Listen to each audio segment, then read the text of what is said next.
if the field is not there and the property is there, f is a function of r. If r is 0 and f is still f naught, we call it the intrinsic property of that material. And f, it becomes something upon the application of the field, we call it the extrinsic property of the material. You take a set of properties as your target. I am telling you the core of material engineering, that what is engineering material? You have a set of properties in your mind and then tailor the available material, engineer the available material so that it gives you the complexions of that properties. I told you the early mankind needed something which is impermeable to store water in it. Impermeable means the pores inside the body are completely closed. The clay, पख्तो के उठा दा बीमाल है डर न खटा रोड़े तो वो सने ज़माने यार थे गुड़ों the डर न बोले रोड़े ज़्यादा है क्यों लेता सुधरा पूर खौरे निस्ता no, it is important, learn it. The clay of the pond, fine particles of dust come and sit on the top of the water. With the time, they go down and down, and these fine particles gather over the surface of the earth of the pond. The dund, the teh, the passagicum layer, it is highly fine particles and they are of nanoscale small. If you look into the microstructure of the kevlanite clays are hydroxylated aluminum silicate. If you look into the particles of that, they are layering one over the other and they are very easily densifying. They are very easily transforming into agglomerates, and when something is very fine particle, this means it will be transformed into highly dense bodies. The kulalan से specific ज़ैन खौर रोड़ी और तासुल parts जोड़ी और दखल core और करा खौरी कुलान निकनी ख्वाके पटू की ख्वागे निकनी. This means he is looking for the sedimentary clay. When water is passing by, they are refining the particle size, they are cleaning, upgrading, removing the other silicates and gangue materials from the fine particles to get you the fine particle. The finer the particles are, the denser the body will be. So you needed an impermeable body and the man learned to select that clay. Then he needed to shape it. So it needed the property of moldability to transform it into different shapes. Then they were using it for carrying and cooking food. This means it must be chemically resistant. And silicates, aluminosilicates, are the most insulating materials on earth. You are using porcelain for transformer cores because they are insulating. Insulating means least vulnerable to chemical reaction. And these three properties were met there. And the men learned to make the pot. Right? Today, the men needed a device which is portable. Portable means that it can be carried in pocket, right? The dielectric, the size of a circuit is inversely proportional to the dielectric constant of a material, of a component. Increase the dielectric constant and you will decrease the size of the circuit. So my one demand is high dielectric constant material. to decrease the size of the circuit. My second demand is that when I speak in that device, the signal is not lost. So I need a device with minimum loss. Minimum loss 1/10 delta is proportional to QF, which is quality factor of the material. So you decrease the loss to enhance the quality factor, and your device resonate at specific frequency, and you are doing wireless communication with that for defense purposes, for global positioning systems, to sense things and different qualities. Thirdly, you need a material whose frequency response is not affected by temperature, and for that you need temperature coefficient of resonant frequency close to 0. So you got these three properties in mind. Just like the early human beings, they got three properties in mind: impermeable, chemically resistant, and shapeability. Right? Here you got three requirements: portability, minimum loss of the signal, functioning at different temperatures. In physics or engineering, you need a high dielectric constant material, close to 0 temperature coefficient of resonant frequency, and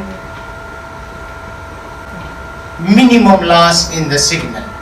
You combine this property. From where you combine this property?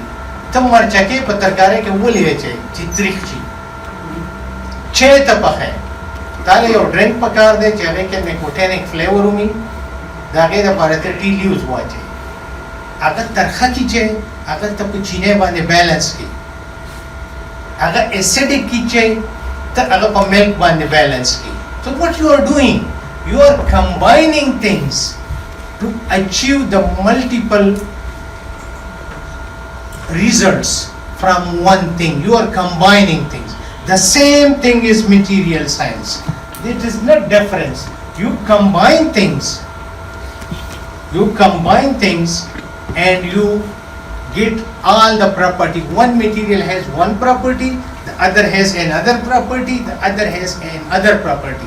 How much proportion of the property you need, you take that much proportion of that material, and in combination it gives you a single material with all the property in them. If the material performs well, you are successful. If not, then you go to the phase and microstructural studies of that material, that where is flaw in that material. You address this at the processing level and come back to the application and measurement of properties. The first man-made material associated with clay was ceramics, and in those days the ceramic was defined as a product of baked clay, heat-treated clay. Later on, people started vitreous ceramics, which contained about 40 to 60% of glassy phase. This glassy phase is very important because it melts through the pores and make it completely impermeable. So they were called vitreous ceramics. Later on, the Ceramic Research Institute defined ceramics and it was a journal, meaning that it is expanded to the art and technique of preparation of objects with ceramic method, or the objects made by this method. It was called ceramics. In the modern world, any inorganic non-metallic material is ceramic, and this ceramic is the biggest revolution in human history, the fastest moving revolution in human history. There are different methods of processing. what you need, you process materials accordingly. If you are making vitreous ceramics, you mix the raw material, you melt the raw material, you cast or press the desired powders, then firing leading to vitrification, crystallization, and whether you need equilibrium product or whether you need non-equilibrium product, you define it through the processing route. If you are making glass, you mix the material together, you melt them, you fastly cool them so that you avoid crystallization of the material during that process. When you quickly cool it,